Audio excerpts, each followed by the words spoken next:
Shannon, what do you think? Should the Lakers try to trade AD? Skip, I don't really know how else they can get up out of this. I think you explore all options. The question you ask yourself, in the next 2 years, who's going to be our best player? And then you try to build around that guy. If you believe Anthony Davis is going to be your best player, LeBron. If you believe LeBron's going to be your best player, because Skip, you don't. If you got LeBron, you don't want draft picks. You want a player that can play right now. Yeah. Because you got nothing until 2024, 5, 6, 7, something like that. So I think you explore it. I don't know what you get back in return because they don't have anything, Skip. I mean, you don't got anything to offer. How you going to barter with a man when you got nothing to offer? He has everything you want, but you got nothing to barter back with him. But the Dwight Howard's on an expiring contract. Bazemore, all these guys on one-year deal. The only guy that's on an extent, you got Russ for another year. I think you got Tucker for 2 more years. You got AD, you got LeBron. Everybody else, Skip, is up. So what you got? The draft pick, you got the draft pick in THT that you might can get a mid-level player for that. And then what? You got a bunch of old guys that nobody wants. So, Skip, I think that's something that you look into. AD just can't stay healthy, Skip.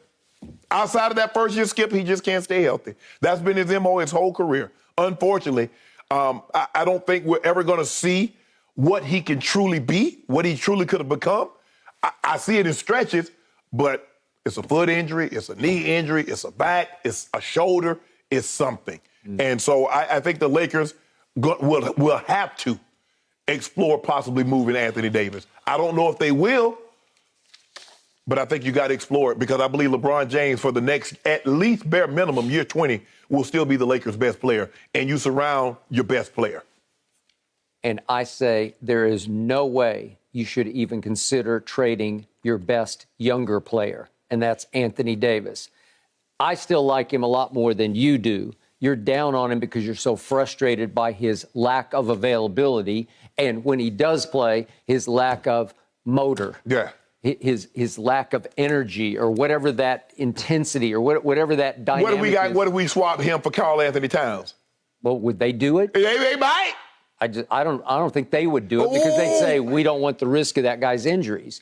I just say, but then you want us to keep him though. He is still your best way out of the wilderness that you find yourself in, and you are lost in the wilderness because you are stuck in your situation to the point of nearly being dead in your situation. Where there's no hope and no way out of this because LeBron's not going to get any younger. No. And again, on the defensive end, he's become it's not even a liability. He's a no-ability. He just doesn't try on defense. So you used to hang your hat. Just a year ago, you were ranked #1 in defensive efficiency. Now you've plummeted 20th.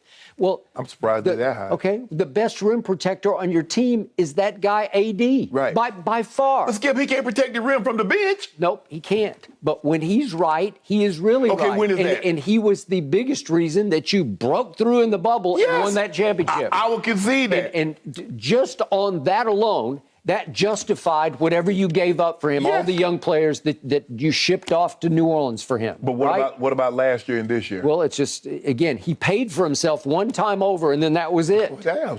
And his history, even when you acquired him, I said, you better be careful because you look at New Orleans, he's hurt, and he's hurt, and he's hurt, and he's not available, and it's lower motor, and some nights he does not show up.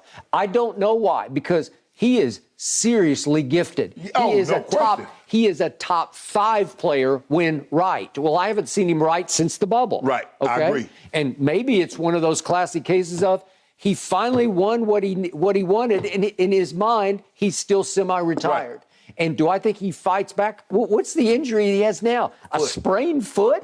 He's been gone forever with a sprained foot, and they said he tried to play on it, practice on it yesterday, and he woke up and felt that it was sore again. A sprained foot? Shannon Sharpe's going to play with a sprained foot. Football. I know, but I'm just saying, what are we talking about here? And he has been unavailable. Well, he's often unavailable for minor injuries that you say, really? Skip, he's missed 83 games since he's arrived in L.A. Okay, well, Minnesota's going to say no. Karl Anthony Towns finally found himself. he finally found his motor, right? He didn't have a motor, and all of a sudden he found he got the key. He can switch it on now. He's been unbelievable. He's been unbelievable. And I got to tell you, Minnesota's looking like a threat. Well, you know what, Skip? You might just have to go to bed. You might have to just go to bed tonight, fall on your knees, and say, "Lord, please let Carl Anthony let AD stay healthy for 2 years." Stay healthy. That's all you got. That's all you got. And hopefully Malik Monk will come back on a nice deal. No, I got all the guys, Malik, LeBron, AD, please stay healthy. And then you have to mix and match. You got to mix and match. Okay. Good luck. You see, The Lakers don't have many draft picks in the future. It certainly is a big decision, gentlemen. Thank you for watching. You can subscribe here to get the latest from the show, and be sure to check out more of the best clips from Undisputed, or go watch a few other segments from our other shows on FS1.